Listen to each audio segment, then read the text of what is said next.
Hey there, and welcome back to Scrap with Penny, where paper meets story. I have a quick little idea to execute on tonight, and I wanted to share it because I thought maybe that it would help you. So, you know how you always see those beautiful, elaborate pages, and you know, you're like, I want to do that, but I have more, than 2 or 3 photos to use. And so what I'm doing today is I'm making what I call a companion page. So these 5 photos will be in a column right here, and I'm going to have minimal embellishments here. And the reason why I'm doing that is because I am going to the Simple Stories Retreat this year, and in the Facebook group, they give away prizes. And I won the Pack Your Bags class that Becky did last year. And y'all, I love this collection because it's got navy, it's got royal blue, it's got the pink, it's got the aqua, just all the right colors. And so I have completed the 5 layouts that she designed. And I have these scraps left that I'm going to use. And I'm making a companion page for this. So this in and of itself is a beautiful layout, but it's about a trip to see our son during the pandemic. And so I'm going to expand on this design and run some pictures over here. Now, on one of the other class assignments, I did the same thing. We went to New York in 2018, and this is the companion page I did for this page. Let me see. So that's my double page spread. This is Becky's page, and it's beautiful.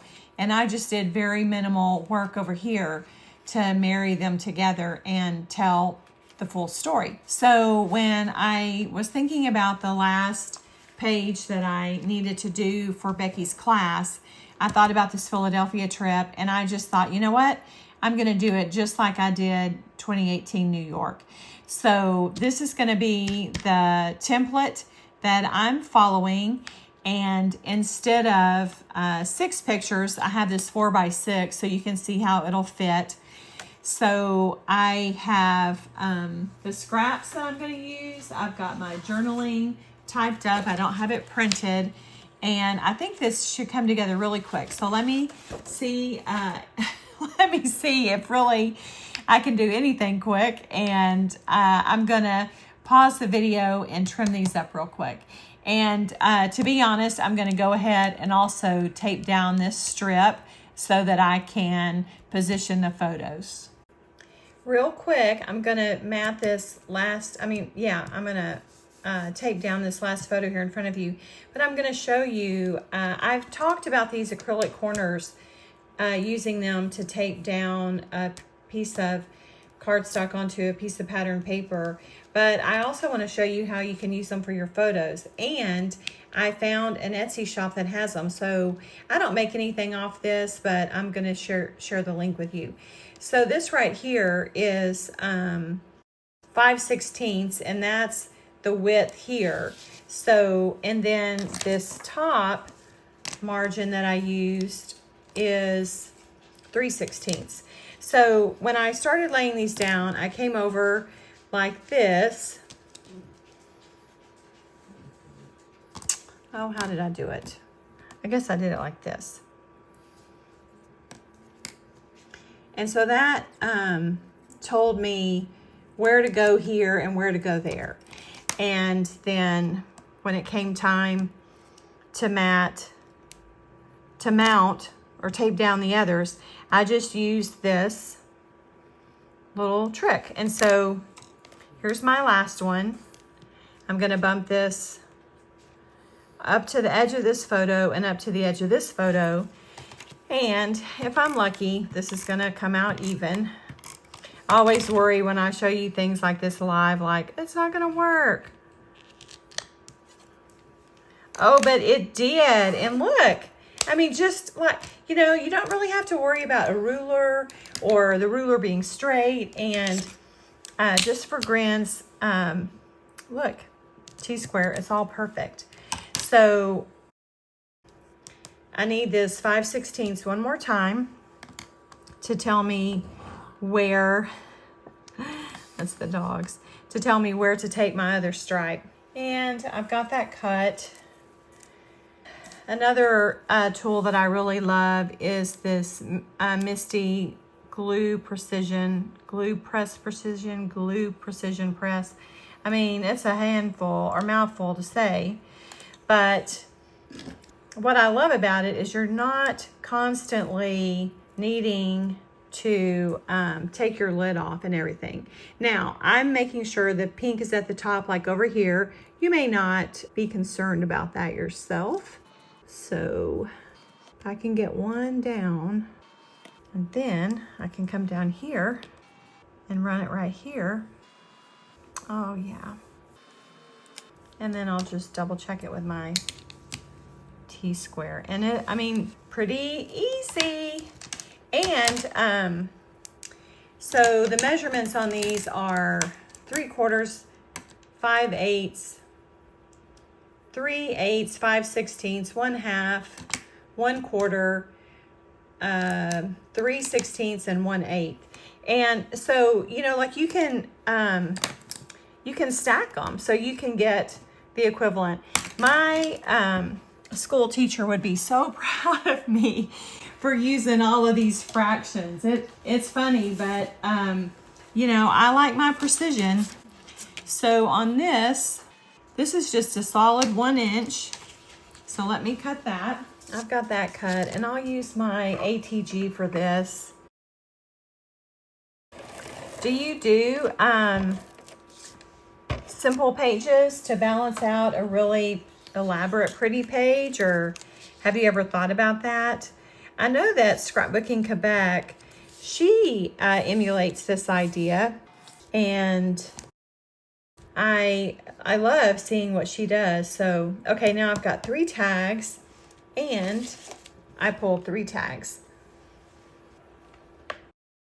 Here's my trusty rusty little Creative Memories trimmer, and boy, it's hard to see where to cut, but I got it.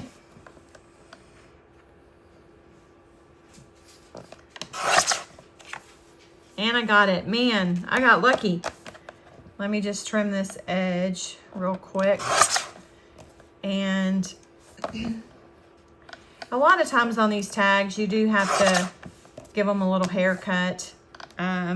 Sometimes the light is really kind of bad. Oh, because of my arm, my trimmer arm. Anyway, you have to sometimes trim a side or trim the top or trim the bottom. I don't mind doing that. And I have to say, I never really worked with tags a lot until I took the Simple Stories classes that Jana Eubank teaches. I always want to say plural, but she just has one bank. She's not a franchise. She's just Jana Eubank. But the tags are a nice little layer for your journaling. And a lot of times, you know, you have them left over. And if you're working with a collection that doesn't have a tag, you know, you can make a tag. Okay. I need to get my little hole punch. When I started taking these classes last year with the tags, I think I was using the hole punch that I might have had back in high school, and it did not give a crisp, clean cut. And so I went on to my online board and I was asking, and a lot of them used the Crocodile, but I didn't need that much of a tool. And I found this one for not too much money, and it's perfect. And I love the color. Okay, I don't want my blues together. This is where I kind of need to bring in my companion. So this blue is going to marry that blue, and then this yellow here, and then this aqua is in the title and the sky, and then this tag. So I'm going to go in this order.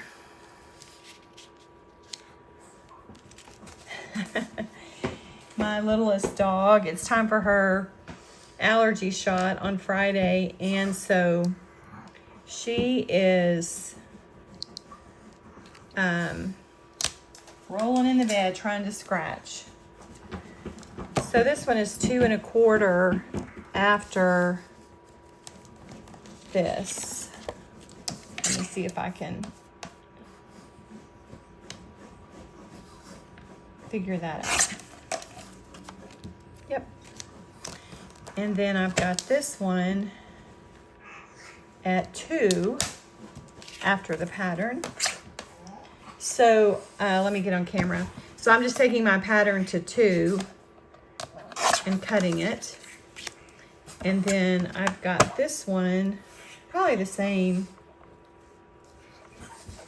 2 3/8. So, oh, the pattern is 2 3/8. So that's gonna be right there, right there. So if you can hear her in the background, she is trying to make the bed comfortable. So I've got,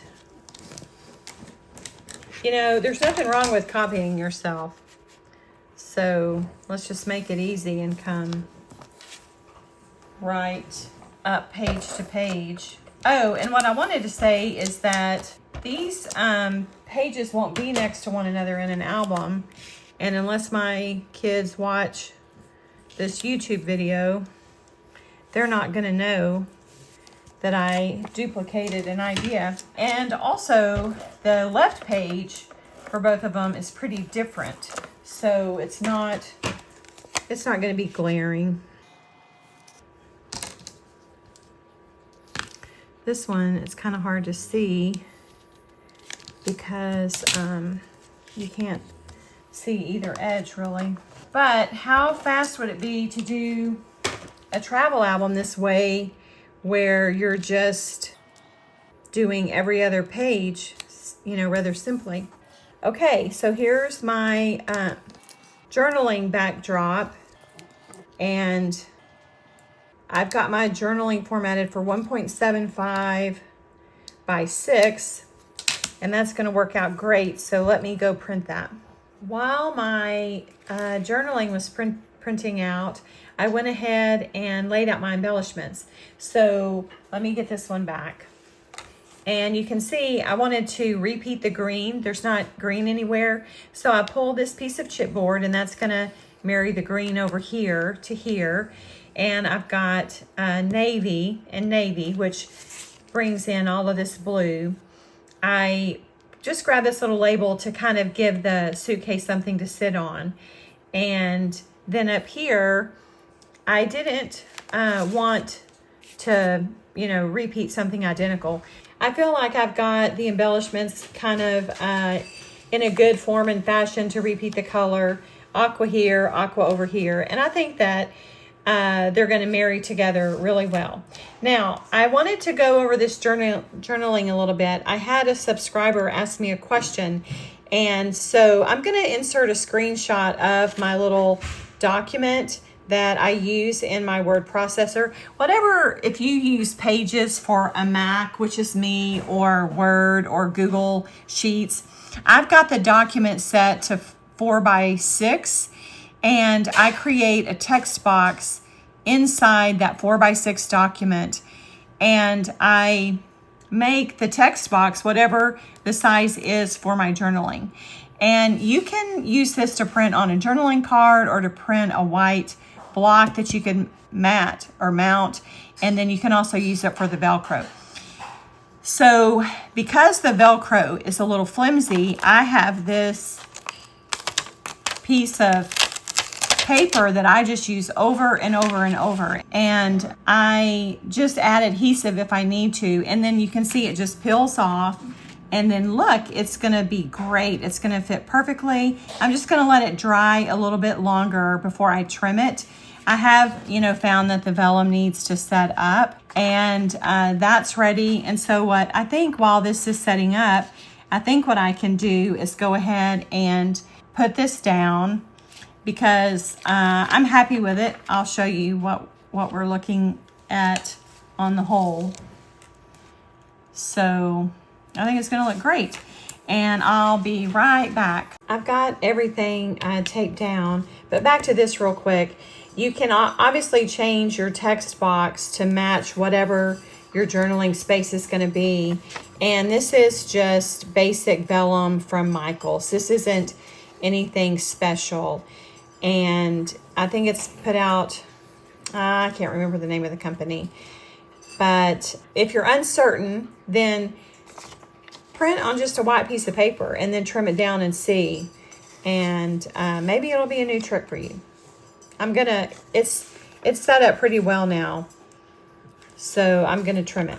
It's trimmed, and as a precaution, when I'm trimming it, I try, not to touch it just to give it more time to cure. And I pulled the paper pack from Michaels. It's called the Paper Company. And 50 sheets. I don't think it was too much money. And then this is just an office supply holder that I organize my letter size cardstock in, thanks to a recommendation from my friend Jess, who's also my friend that got me onto these for the cards. My vellum is taped down, and I want to find, I think, a little flower for up here. And I need to add some crochet thread to my tags. And then I think I'm going to be done. So here's the original. Yep. I found this little yellow flower in the Bits and Pieces pack. And what drew me to it was the repetition of the yellow, because I've got all this yellow going on over here. And there's not a lot over here. I mean, there's a little bit here. So I thought this would be perfect. And I'm going to come down right onto that. I think that works great. I've got the camera up on foam. This is up on foam. This is flat, foam, foam, flat, flat. And I'm going to apologize. I was trying to get this page done before my husband got home. And so I'm sorry for the background noise if it came through. When you're recording, you don't know what is getting picked up. So I use a microphone that's supposed to help muffle the background noise. Okay, let me get my crochet thread in my tags. I was going to say, when you're taping vellum down, I've always found that the tape shows less if you put the vellum on the paper, the base, and then lay the vellum down onto that. So that's just another little trick or tip for you. And I'm going to let you see me do one of these on camera.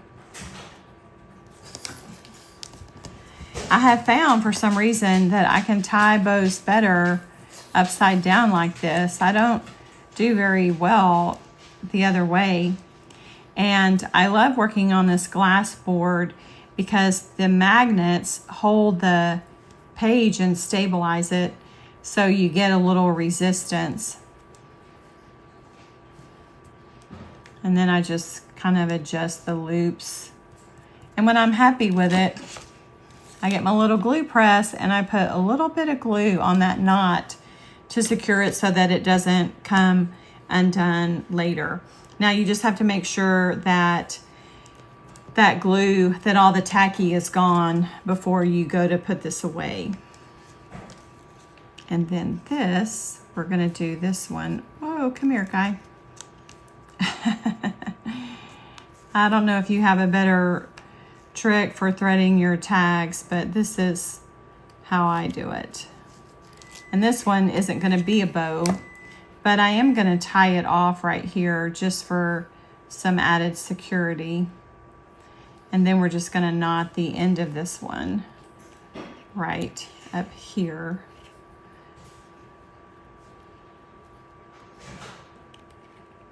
This is Aunt Lucille's crochet thread, and it's what's considered the thicker one. I don't know the weight of it, but I have a thin one and a thick one. Sometimes grabbing these threads is a challenge. Okay, but I've got it. And that'll just dangle down the page. I'll trim it a little bit at an angle so there's some interest in the length. And let me just do this other one real quick. And then we'll be done. So isn't this a nice looking page for quick and using leftovers. Let's see. I don't want to use too many brads. I kind of like that. Let's go, but I don't think we need anything down there. But we've got yellow dots over here. So we could just replicate the yellow dots right here for some continuity. And there we go. I didn't show the creation of this page on camera because it was, you know, paid content at the retreat. I felt like since this was my creation, I could show that and I could share with you the story for marrying them together. And then lastly, here's the inspiration and here's the replica. So I'm very happy. I hope that you found this interesting, and let me know in the comments if you've tried it, and let me know if you've got a trip to scrap. It seems like we've always got a trip that we've got to document. I hope that you had some fun along with me. A big heartfelt thanks to all of my subscribers, and if you haven't joined our community yet, I would invite you to hit that subscribe button and join in on the fun. And as always, thanks for hanging out with me.